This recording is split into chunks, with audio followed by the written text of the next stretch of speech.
to BHookedCrochet.com. I'm your host Brittany.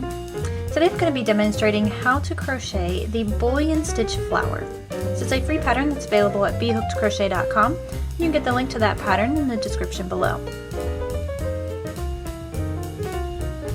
I will be demonstrating the Bullion Stitch using a latch hook.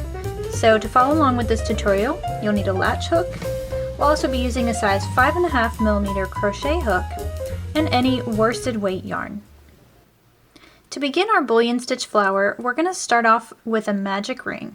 And if you absolutely hate magic rings or you just can't quite get the hang of them, then you can do the alternate method to the magic ring. You can get that link to that video in the description below.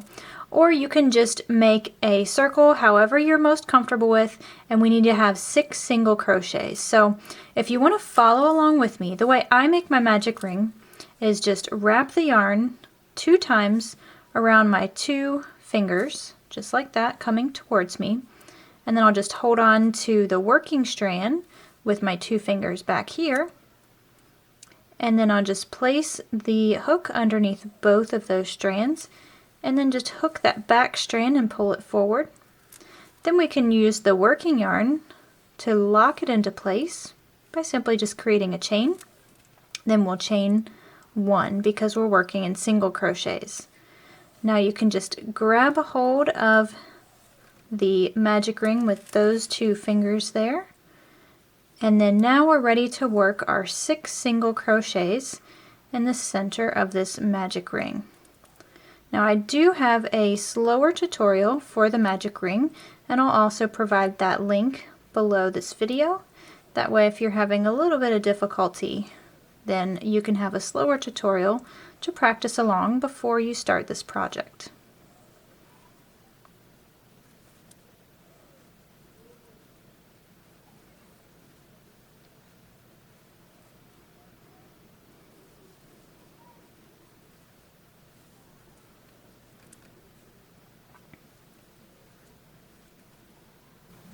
Okay, so once you have your 6 single crochets, if you're working the magic ring, just close it up.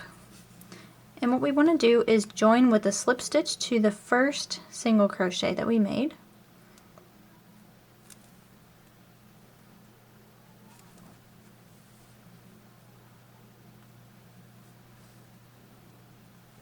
Okay. Now before we start working with the Bullion Stitch, we need to chain 2. And that's because the Bullion Stitch has quite a bit of height to it. Now you can actually make it taller or shorter depending on how many times you wrap your yarn. But for this particular pattern, we want to have 2 chains, and that's to accommodate for the height.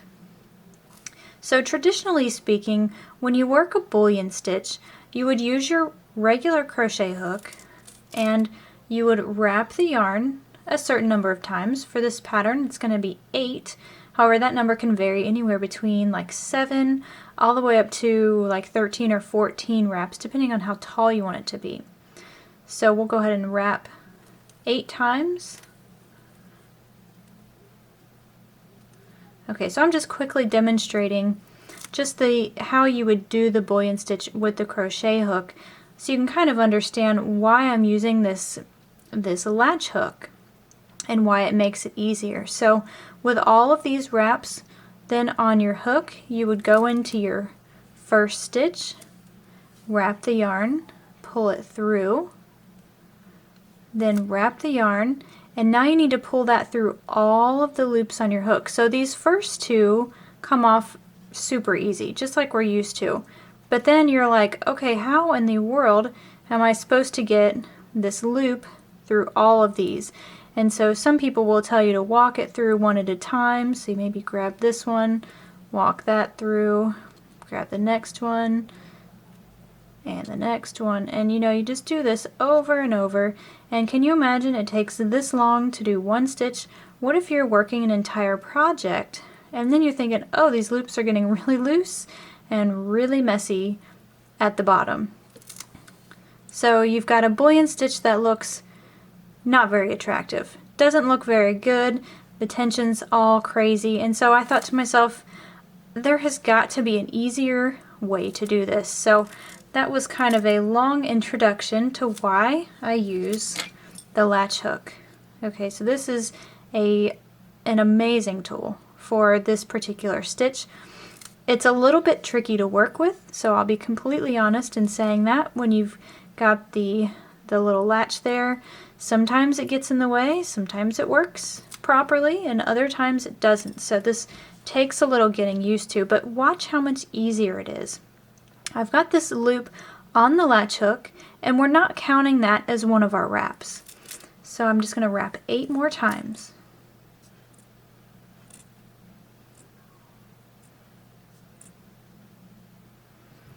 Okay, and I've made sure that when I was wrapping, I was doing so pretty loose. I want this to be able to flow pretty freely up and down the latch hook.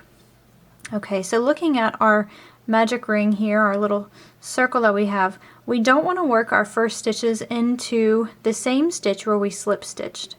Okay, so we're going to skip that one. We're going to work into this one. Now sometimes you can get the latch hook to go through the stitch when it's closed. Other times it likes to open. So you just want to insert that into the stitch, then grab the working yarn and then pull that through the stitch. Okay, and now pull everything down. We want to open up that latch again, drop that loop that was in there, then grab the working yarn again and pull it through. Now I like to pull through those first 2 stitches with the latch hook facing down, and then I like to turn it up at this point, and then you want to make sure you have your working yarn really loose through your hand, okay? Because as you're pulling the latch hook back out, you're actually pulling the working yarn, so that'll hurt you in the long run if you're not careful that you're just letting that flow through your fingers. Then I just simply help walk the stitches down, make sure the latch hook stays closed, and then we're just going to finish it off with a chain. So I'll push that loop back up, grab the working yarn, and pull it through. Now wasn't that so much easier than trying to do it with the crochet hook? And it looks much better. Even with the latch hook, this stitch takes some practice, especially working with a tool like this that we're not used to. But it looks so much better. And I'm going to put this down for just a second to demonstrate. I've got 2 of the same flower. One that I worked with the latch hook, and this one I worked using the crochet hook. Now, one might argue that it looks pretty cool because, you know, as I said, the loops at the top end up being much looser, so it kind of does look pretty cool as a flower. But it's so much neater when you use the latch hook. So this is completely up to you. You can use either method, but I am going to continue using the latch hook for this demonstration. So for this pattern, what we want to do is make 2 bullion stitches per single crochet. So we'll have a total of 12 since we started off with 6 single crochet.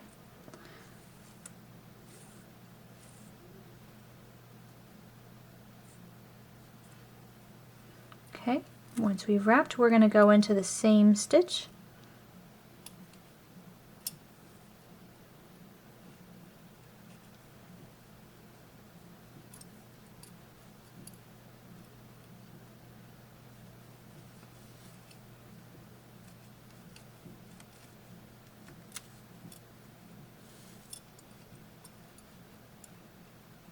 And then don't forget your chain at the end to finish it off. You want to make that chain real loose so that way you're not scrunching your bullion stitch down. Sometimes that's the objective. In this case, we want to make sure we've got a nice tall stitch.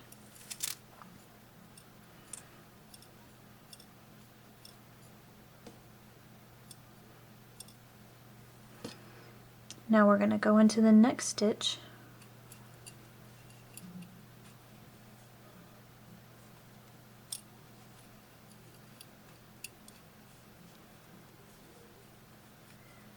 Bullion stitch actually works really great with this variegated yarn. This is a very short colorway, as you can see here. Each color is only about a couple of inches or so. And it actually looks really cool with these bullion stitches. It kind of gives it a rainbow effect. As far as your yarn choice goes, for this demonstration, I would definitely recommend that you use a worsted or a medium weight yarn. And you want to make sure that you get a yarn that does not come apart or come unplied easily. So I'm working with Super Saver here. It's a really durable yarn. It never seemed, I mean, if you really untwist it, then you can get it to, you can get the plies to come apart. But you actually have to try to make that happen. There are some yarns out there that are just really easy to come unwound, and you really want to stay away from those, because since we're wrapping the yarn around the latch hook so many times, what we're going to do is actually unply it. We're going to take it apart, and that doesn't work out very well. It's really difficult to work. You can make it happen, but I will say that you probably need to have a little bit of experience under your belt, especially working with this particular stitch. It also works great for roving style yarn. So the roving style is the type of yarn where it's just basically one strand that's twisted into, you know, a single ply.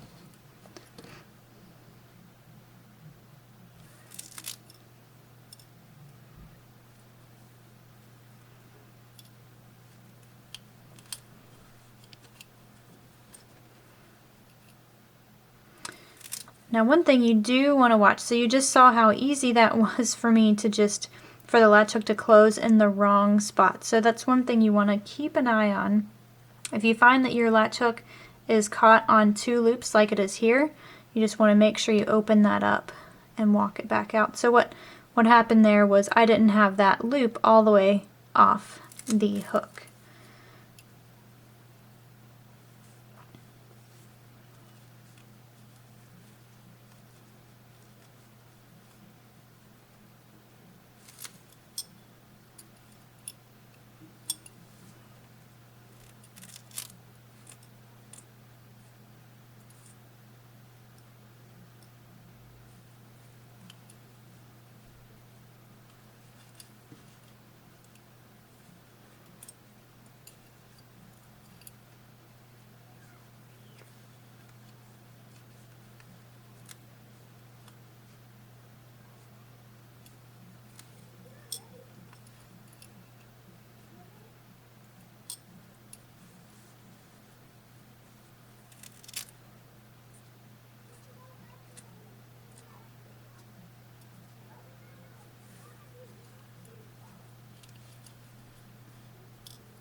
So we've almost worked our way around, and so I'm just going to go ahead and finish up my last few bullion stitches using the same techniques that we've talked about. And you go ahead and do the same. Go ahead and finish your bullion stitches.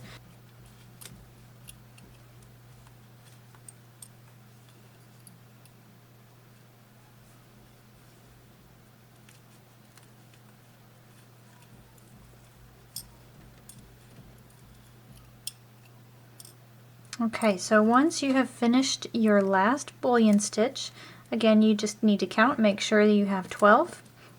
Then we can just pull up on that loop and remove your latch hook, and then just replace it with your crochet hook.